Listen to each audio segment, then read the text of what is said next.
Okay, good morning. Welcome to Yeshiva YouTube. Iyun. I want to talk today about the first Mishnah in the Perek Tet Zayin of Masechah Shabbos. The Mishnah discusses if there's a fire in your house on Shabbos. Shouldn't happen to people, but you're allowed to take things out. Obviously, you're allowed to take anything out if you have an Eruv or there's no. Well, let's say you want to take something out to a different Chatzar and you didn't make an Eruv.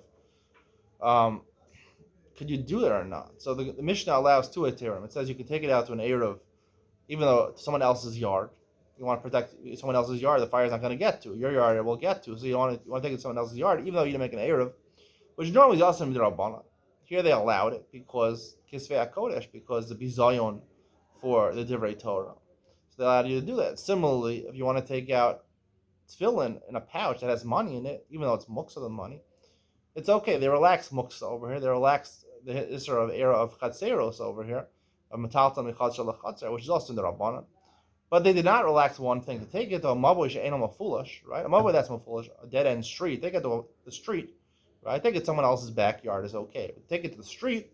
So if there's houses only on two sides, a mabui really mafulish, no one allows you to do that. But if it's a dead end street and it has a lechi, so then you could do it. If it doesn't have a lechi, Sarah says you could do it. We don't pass them with Sarah. So it has to have a lechi. It has to look like that. The problem is that if it's a two-way, only has houses on two sides. It's not a dead end street, a regular street. You can't take it out according to anybody. Why not? And according to the way we paskin, it has to be not only a dead end street, it has to have a lechi. The reason a mabui is more serious than another chutz or another person's backyard is because a mabui is confusable with the sharabim, right?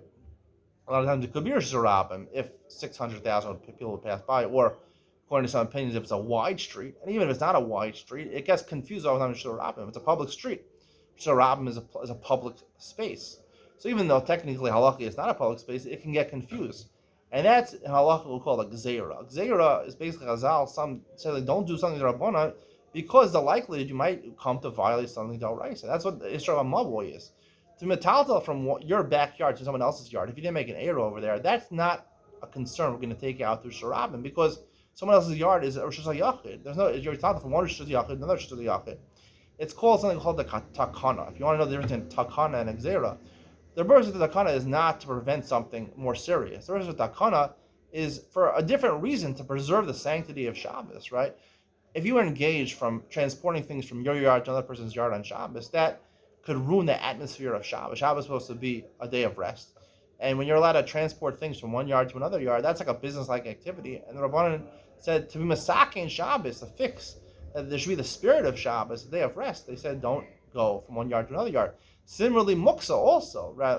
There is a Gemara in Shabbos and the Kuf Chav Dalet, which says that the reason that muksa is asur is because you might take it out to Sharabim. But that's only talking about things which you would want to use in Sharabim, like foods and things like that, or utensils that you want to take out Sharabim, you want to go travel somewhere, you want to have food with you, you want to have forks and knives with you.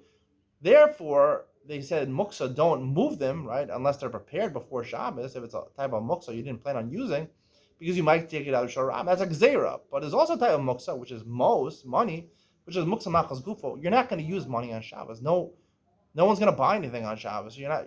Most people live in Jewish areas. If you don't live in a Jewish area, it's still the concept of buying something on Shabbos is a foreign concept. We're not worried you're going to take the money out to the Sharabim. To metaltal muksa, right? Take money, muksa machas gufo, a stone, money in your house, right? It's not a concern you're going to take it out to Sharabim.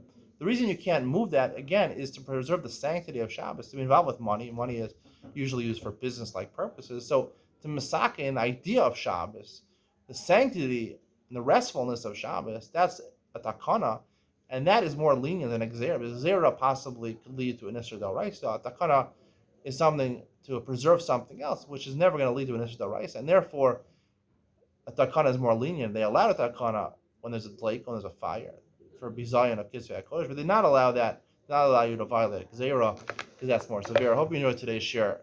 See you in the next one.